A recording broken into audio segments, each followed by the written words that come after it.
Hello, this is Richard Lowe, and you're on the Leaders and Their Stories podcast. Thank you for coming. I'm here with Rutherford Pascal, and he is going to tell us all about himself. Okay, hey, thanks, Richard. I appreciate it. So, my name is Rutherford, and I have a company now called Glass Walls Leadership, and we focus on getting good leaders to be great and great leaders to be better.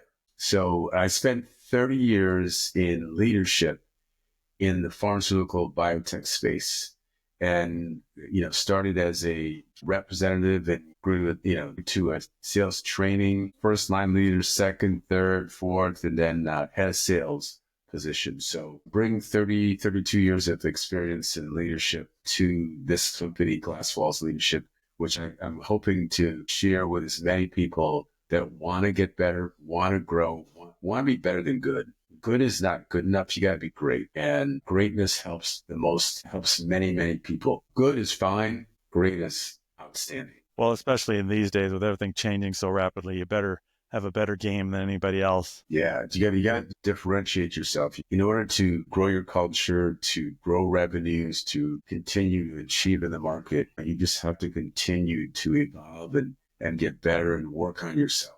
Continue to work on yourself, and that's going to get you those outsized results. Now, you have a new book coming out, don't you? Yes, I do.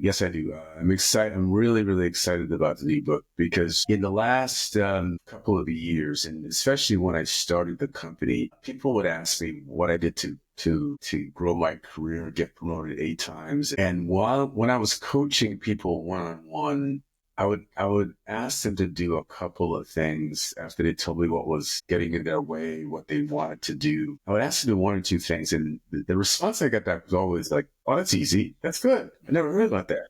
Things like that. Things like it was very shocking that some of the things that I did in my career and I did for myself, people don't talk about it or people don't do it. And so I thought, after I heard it 5 or 6 times, I said, maybe I should write a book to tell more people about this. So really what the book is about is how to elevate yourself and how to separate yourself from everybody else in a really great way. And the reason I mean in a great way is if I add value to myself and I add value to the organization and I add value to the customers, all by doing 1 or 2 things, which is what I'm talking about.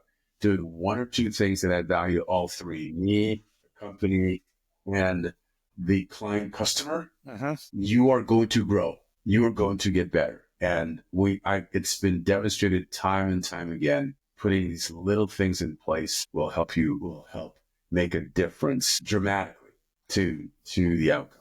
Yeah. Well, it sounds like I want a copy of that book. When is it being released? I would tell you in mid-April. Oh, same as my book. Yes. Oh, fantastic. We're going to compete against who gets more readers the first month or 2. Is that what's going to happen? I think there would be a great competition. Mine's called The Ghostwriting Advantage. It's about how to hire a ghostwriter.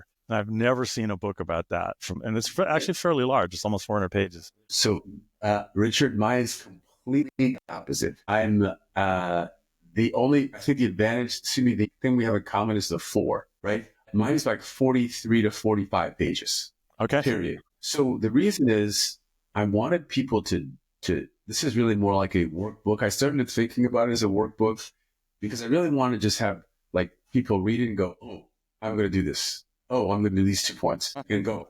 It wasn't a literary exercise for me, which is what your book is, with that many pages, you're telling stories, you're giving us, I am giving you like, boom, to the point. Here's what you do. And I want people to read it and then do. Well, I'm also writing a Cliff Notes version of about 40 or 50 pages. So you can have the shorter version and then the longer version. I have practical exams at the end of each chapter. Stuff. Yeah, writing a book is a fascinating project. I'm sure you found it interesting. So I don't consider myself a writer, never have. So for me, everybody talks about writing a book. It takes like months or years, depending on things. And it took me, I started thinking about it last year and I realized the importance of it. And I really wanted to get it out in the world. I really want people to see it. I really want people to experience it because I know it's going to help. I don't think it's going to help. I know it's going to help. So that kept pushing me. But it's you have the gift, right? You have this gift. The magic fingers. Yes. I have other gifts. That's not one of them. So it's not like back burner. Let me do these 3 things.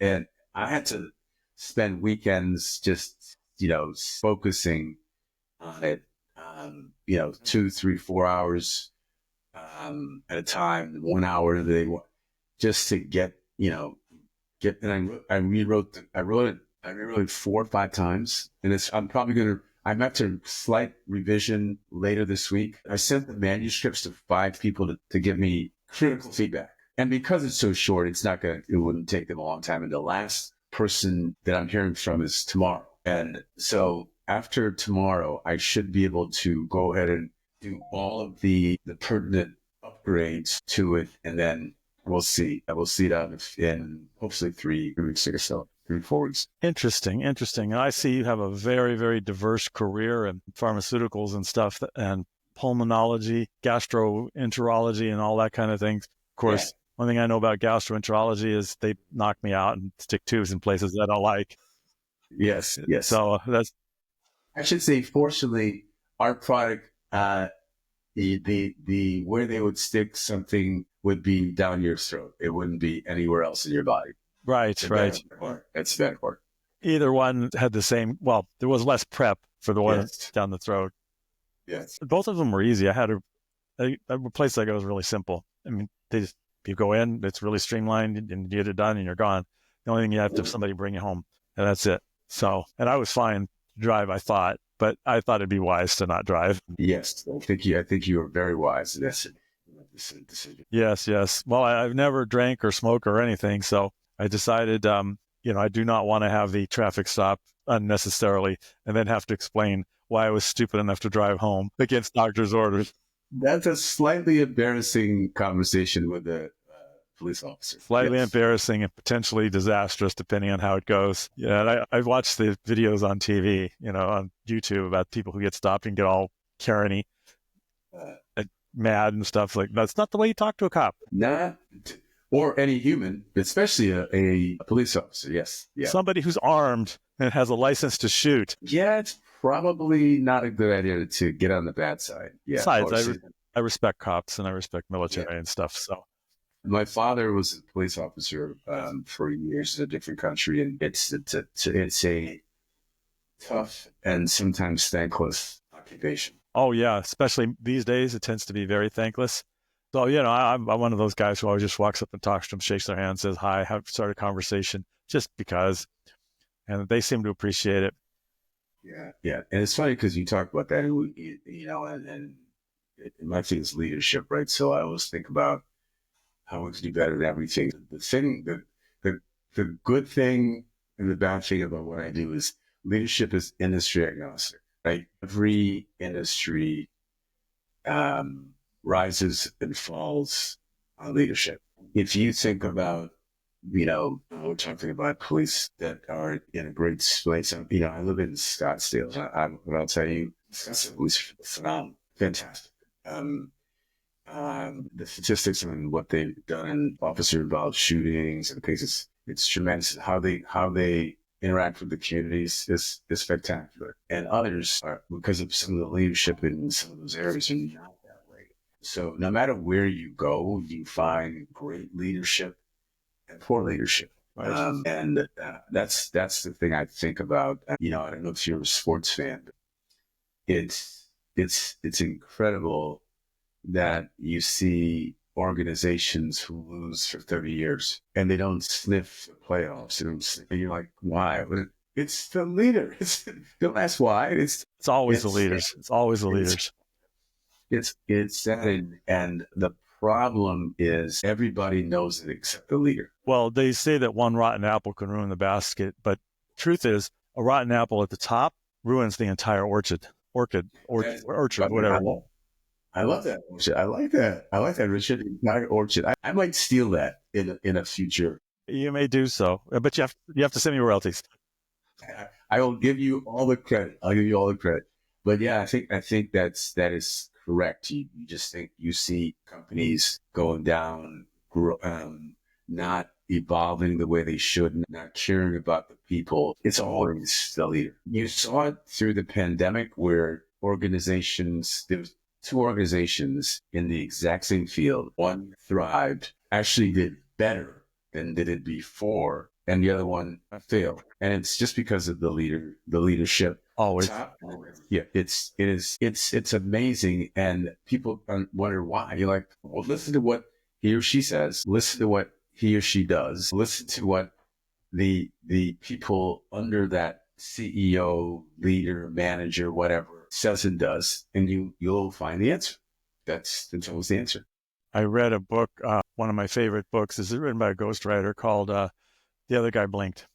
And it's about the CEO of Pepsi during the Coke Pepsi wars. You remember the new Coke? Yes. And Michael Jackson, Yes, hair caught on fire, the whole thing. Yeah. He's the guy who led Pepsi through all that.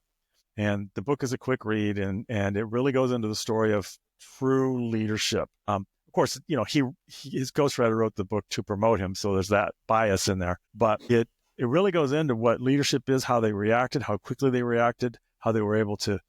They were people focused. When Michael Jackson had his accident with the hair, the first thing he does is walks up there and asks Michael Jackson if he needs help and offers whatever he can instead of worrying about lawsuits and things. He didn't care. I mean, he cared, but and Michael, it went very well after that. They settled real fast and things were done because he was a leader. At least according to the book. Sometimes the books have a little bit of mythology built in, but that's fine. So he left a legacy, but I like reading Arnold Schwarzenegger's book, which is huge. I think that he's a pretty good leader. I like him. And, there's opposite books about non-leaders that are, I'm not going to get into politics or anything, but that you can just tell from the book they're not leaders because their problems are always somebody else's problem. Somebody else did this, somebody else did this, somebody else did this. Whereas this book that I'm referring to, it was always on him. He was the one who, first of all, he's raising his people up, and then any difficulties were his problem, his fault. And that to me is a good leader, is somebody who takes responsibility, but still builds up the troops. Yeah. So you were talking about Coke Pepsi. So do you remember New Coke? Yes. Remember that New Coke? And you could call it a fiasco, right? Because, so you know why they did that, right? Because every single time they did a test between Coke and Pepsi, the test, Pepsi won. Right. And so Pepsi is, the recipe is slightly sweeter, right? But so they aimed at putting out a new Coke that was slightly sweeter. Right. So they were trying to do this. And what was interesting, and what sometimes in leadership, you don't understand what you have inherently, the value your product has to build on it. And in a interesting way, the new Coke demonstrated to the company to double down and never change, and just understand what they have and then build from there, right? So they tried. I mean, I was living through that, and it was funny to me how people get so invested in something. You think just a Coca-Cola, you're just changing. Right. It's not a big deal. It was to their customer. It was to their loyal customers, and they didn't want to change. The taste palates of these individuals were changing. And so when we talk about leadership in that situation, is some leaders would have kept pushed through and said, no, this is our future. Keep going. I don't care about backlash. The good leadership was sometimes you have to pull the cord and say, you know what? We misunderstood our base customer. We misunderstood the difference, and then we're going to pull back, and we're going to go back to the original flavor. So honestly, in that situation, there was a mistake made from a marketing perspective, from a thought perspective, but the leadership to say we're wrong, which is amazing, right? People don't say they're wrong. They don't like to say they're wrong. Coke said they're wrong, and that made a huge difference, because if you looked at, I don't know if you remember back then, their share actually went up. Yeah. Yeah. And that's what he pointed out in the book. First of all, this is about soda.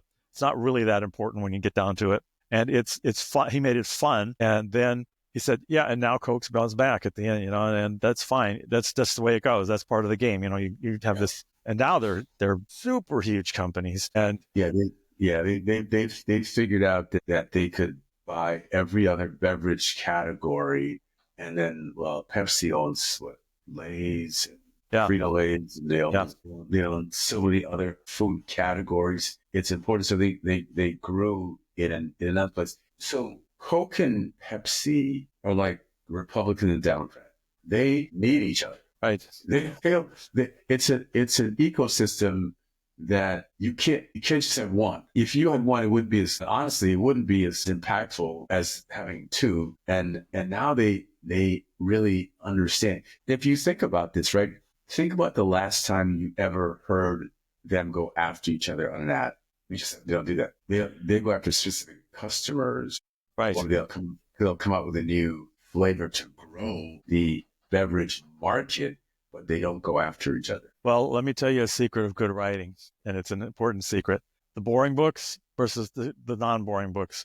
The non-boring books always have conflict. So in my book on ghostwriting, for example, I present stories at the start of each chapter, and there's a conflict there. There's somebody who needs to succeed, or there's a competition or whatever. So there's conflict in there. People want conflict. Now, some of the modern movies, the writers don't get this, and they put in weak conflict or stupid conflict, because you got to have the stories require a story arc, and they require the hero or heroine have some difficulties, not be like Superman or Superwoman. I found Superman boring because the obstacles were always, what would you call it, chintzy. They were always something that was made up. Kryptonite, or that now they found some kryptonite. Oh my God. The guy can't be killed. He can't be hurt. He can't be anything. It's like Homelander in the new series, The Boys. Nothing can hurt him. So all the stuff around him is getting destroyed. But so the way they have to build up the conflict is they're hinting that there is something that can destroy him. So they have to have the conflict, and they're trying to get you through all the series. That's a series that has gone weird. So you have to educate me. I've never seen that, and never heard that. I understand the Batman, so you don't think the Penguin was good enough? You don't think the Penguin was enough conflict? Well, the Batman has some pretty good villains, and the reason is Batman was not. He was a person. He didn't have any superpowers, so he was going against people who were also people. So he could die. But The Boys is kind of if people did have superpowers, what would it really be like? So you got somebody who is literally on par with Superman, has beams coming out of his eyes and so forth, and he's a little bit of a psychotic. And then they have this media conglomerate that takes them and makes this media empire out of them. So they're trying to get views and things. It's the first couple seasons are pretty good. It gets a little wonky after season 3 and 4, and they're coming out with 5, I guess. But don't watch it if you don't like gore and not kind of, oh my God. It's gory? Oh, it's beyond gory. Really? So yeah. It's like a slasher type film type? No, these are superheroes who don't care anymore. So they just, destroy people. They don't care. They can't be hurt. I'm not sure that's a superhero. Super people. People with superpowers. Anyway. Yeah.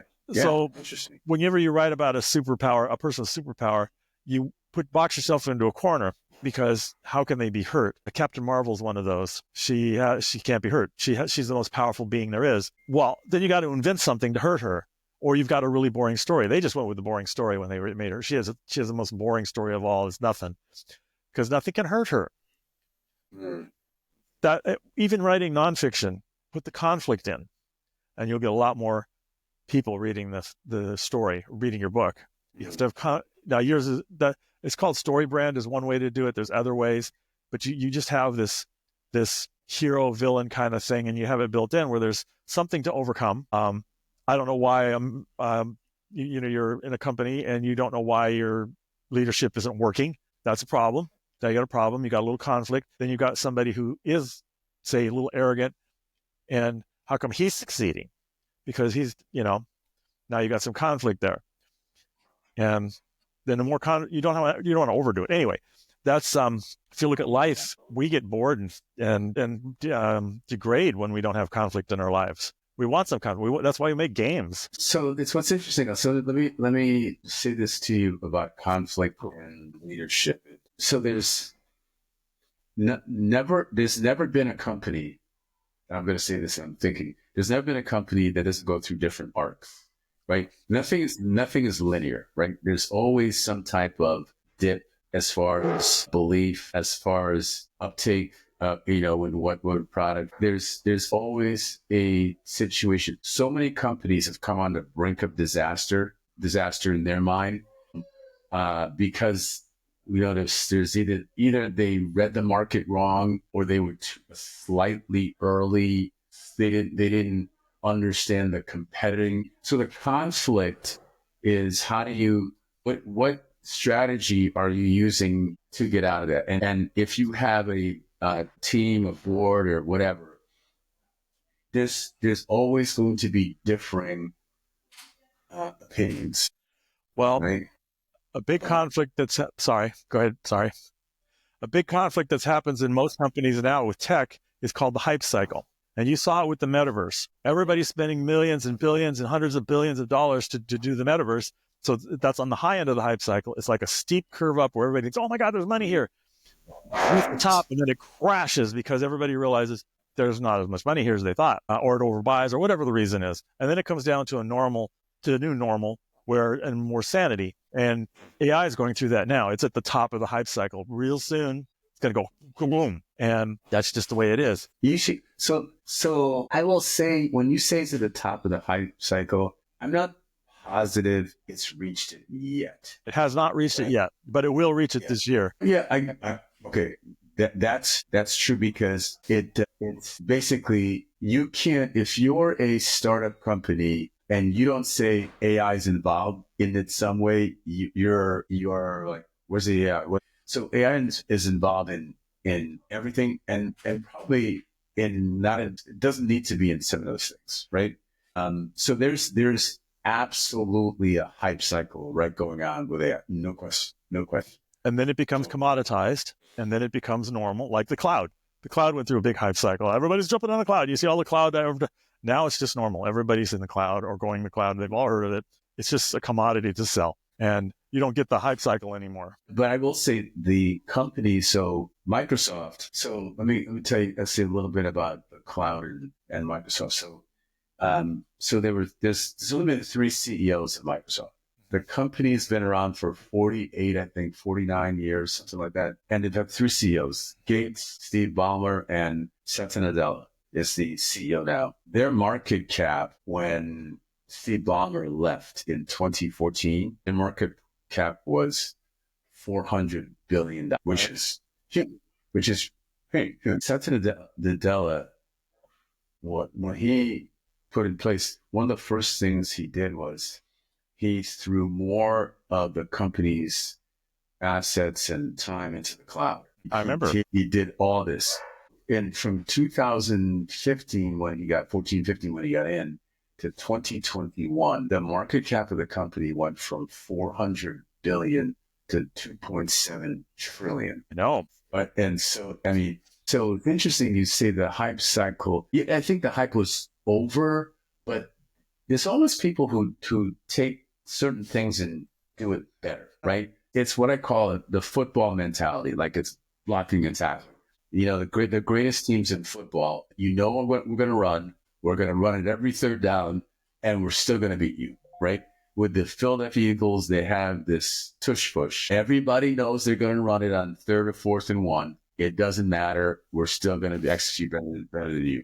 And I think the execution part of it is what people at the hype cycle, even if it's like this happened in the social networking and all these different things that, so if you look at Snapchat, right? Snapchat came, everyone thought, this is a crazy company. Take a picture, it disappears. That makes any sense, right? And what they understood things differently. And even though it was late, so this was after Instagram. I know. After all this stuff, and they understood their customer better. They blocked and tackled better, and they became a bigger company than Instagram. And what's funny is some of the things that they did, Instagram copied. Of course. And they were late. You're not supposed to be that successful being 4th or 5th or 6th to market. But that's what I'm telling you. So it's what's interesting about leadership and understanding markets, understanding customers it's if you do these things really well, if you and your team understand the market very well, right? And then all this is leadership. Everything I'm talking about is leadership. And then you set a path, you go forward and you do it and you iterate appropriately. And it's not like you don't care about your competition, because you do, but you don't obsess about your competition. You obsess about the user's experience. Of course. You obsess about what they do. The reason Amazon is because they obsess about customers, whether you like them or not. This is just because they've gotten so big because they obsess about their customers. They don't obsess about their competition. They care, but they don't care. Yep. Well, we're nearing the end of our time. And if you have any final words you want to say to your listeners, feel free. No, so the one thing I will say about with leadership and growing is it's if the one of the most important things you can do is investing in yourself, right? Invest in yourself to get better. If you invest in other things, you might get 1 or 2 times better. If you invest in yourself, you could get 3 to 4, 5, 10 times better. If you get 3 or 4, 5, 10 times better, you'll get those types of outsized outcomes for yourself, for the company, and for your customers. So the thing that I want to do is talk to people about is I want people to think about, how can I get better? Because that you can control that, right? Yes. You can control it. And by the way, that doesn't matter your role. You might say, I'm Rutherford, I'm not a leader. Why do I need to get better? Every single time you get better, you add value. And that's really, really, really important. The more you add value to yourself, you add value to the company, and you add value to others. That's the most important. Well, I would add to that, just as a final note, is if you say you're not a leader, actually you are. Are you the head of a family? Are you in a family? Are you part of a peer group, to your friend group? You're probably a leader somewhere. So it's not just business. All right. Well, 100%. This has been a fascinating talk. Wish we could talk longer. It's been fun, but got to be what it's got to be. So I'm Richard Lowe. I'm the author. I'm Richard Lowe. I'm the writing king and the ghostwriting guru. You can hit me up at thewritingking.com or ghostwriting.guru. Where could people reach you? Sorry. I'm sorry, no problems. You can reach me at glasswallsleadership.com. Okay. So glasswallsleadership.com. That's the easiest way to do it. If you want to go on LinkedIn, I'm the only Rutherford Pascal on LinkedIn, as far as I know. Well, we're going to validate that. Well, okay. That's the advantage of having a unique name, I suppose. Yes, it is. Well, it's been great having you on board. Thank you for coming. You got it. Take care. Have a great day.